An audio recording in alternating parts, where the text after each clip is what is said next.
পুরান ঢাকাবাসী যদি ঢাকা শহরে নামে, এই ঢাকা শহরে আর কোনো অপশক্তি দাঁড়ানোর কোনো সুযোগ পাবে না।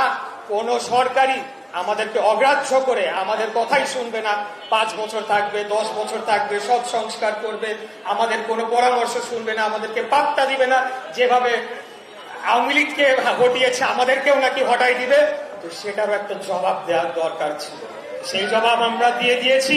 বাইরে গিয়ে কি ভাবলো আমি সেটা কিছু যায় আসে না। কিন্তু আপনারা আমার মুরব্বী, আপনারা আমার ভাই, আমি আপনাদের সন্তান। আপনাদের কাছে এই জিনিসটা পরিষ্কার করে বলার অবশ্যই আমার রয়েছে। আপনারা দেখেছেন কিছুদিন আগে যে বাংলাদেশের আদালতের সর্বোচ্চ রায়, সুপ্রিম কোর্টের 7 জন বিচারপতির উপস্থিতিতে যে নিষ্পত্তি করে দেওয়া বিষয়টি, সেটিকে সম্পূর্ণ অন্যায়ভাবে যখন সরকার আমাদেরকে তারা বাধা প্রদান করলো, তখনই কিন্তু আমরা আন্দোলনে নেমে এসেছি। আমরা কোনোদিনও জনগণের দুর্ভোগ সৃষ্টি করতে চাই নাই এবং কোনোদিনও এই সরকারের অধীনে মেয়র পদে বসার কোনো আমাদের পরিকল্পনা ছিল না, প্রশ্নই ওঠে না। আমাদের একমাত্র লক্ষ্য আগামী দিনে বাংলাদেশ জাতীয়তাবাদী দলকে জাতীয় নির্বাচনে জয়ী করে নিয়ে এসে আমাদের নেতা দেশনায়ক জনাব তারেক রহমান, ওনাকে প্রধানমন্ত্রীর আসনে বসাবো। তারপরে উনি সিদ্ধান্ত নেবেন, উনি আমাদের যার তার কি কর্মকাণ্ড করণীয় আছে সেটি নির্ধারণ করে দিবে। কিন্তু যখন একটি নিরপেক্ষ দাবি করা সরকার তারা নিজেরাই সংবিধান এবং আইন ভঙ্গ করা শুরু করে, তখন স্বভাবতই আমাদের প্রশ্ন জাগে যে এদের অধীনে যে আগামী নির্বাচনটি হতে যাচ্ছে সেটি কি শতভাগ নিরপেক্ষ হবে কি না। সেই কারণেই কিন্তু আমরা আন্দোলনটি করেছি, ক্ষমতায় যাওয়ার জন্য না। সারা জীবন যেদিন থেকে রাজনীতিতে এসেছি, ক্ষমতার বিরুদ্ধে, ক্ষমতার বিপক্ষে দাঁড়িয়ে অন্যায়ের প্রতিবাদ করে, লড়াই করে আমি রাজনীতি করেছি।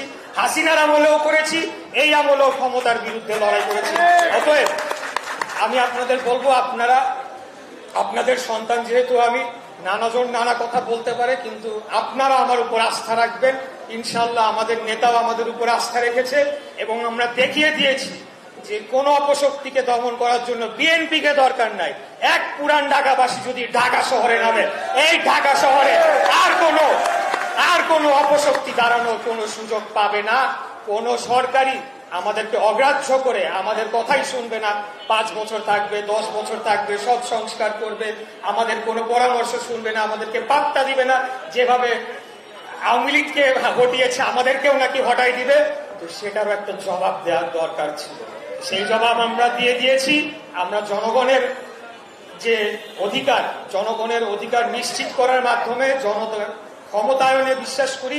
সেটাই আমাদের রাজনীতির মূল লক্ষ্য এবং সেটা অর্জন করতে হলে আগামী দিনে যে কোনো মূল্যে একটি সুষ্ঠু, নিরপেক্ষ, অবাধ জাতীয় নির্বাচনের মাধ্যমে জনগণ ভোট দিবে। ভোট দিয়ে তারা যাকেই রাষ্ট্র ক্ষমতায় আনবে তারাই রাষ্ট্র পরিচালনা করবে, এই বিষয়ে আমাদের কোনো সন্দেহ নাই। আর একটি বিষয় নিয়ে বলা হচ্ছে পিআর পদ্ধতি শুধুমাত্র একটা অজুহাত, কিছু নেগোসিয়েশন, কিছু বার্গেনিং করার জন্য একটা অজুহাত। তারা নিজেরাও ঠিক মতো জানে না যে পিআর পদ্ধতি কি। এইটা বাংলাদেশের জন্য কোনোভাবেই প্রযোজ্য না। আপনারা জানবেনও না যে আপনি প্রার্থীকে, আপনি যখন ভোট দিবেন মার্কায় ভোট দিবেন, জানবেনও না প্রার্থীকে।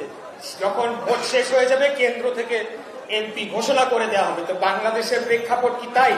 গ্রামে গঞ্জে যারা দীর্ঘদিন রাজনীতি করে যে সকল নেতৃত্বরা বেরিয়ে এসেছে, তারা কি নির্বাচন করার সুযোগ পাবে না?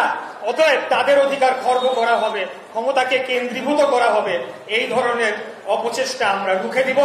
আমাদের দাবি অবশ্যই নির্বাচন হইতে হবে।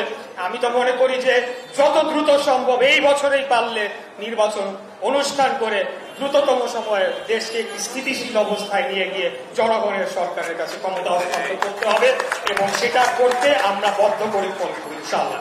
এই বলে আজকে আমার বক্তব্য শেষ করছি। আপনারা আমার শক্তি, আপনারাই সব সময় আমার সাথে সর্বাত্মকভাবে ছিলেন। রোদ বৃষ্টি ঝড় বাদল উপেক্ষা করে, সবাই নাম বলবো না, যে সেটি আমার আন্দোলন ছিল না, এটা দলের আন্দোলন ছিল এবং দলকে আমরা বিজয় করেছি। সরকার পরাজিত হয়েছে, তাদের নিরপেক্ষতা হয়েছে, এটাই হলো শেষ কথা। সবাই ভালো থাকবেন।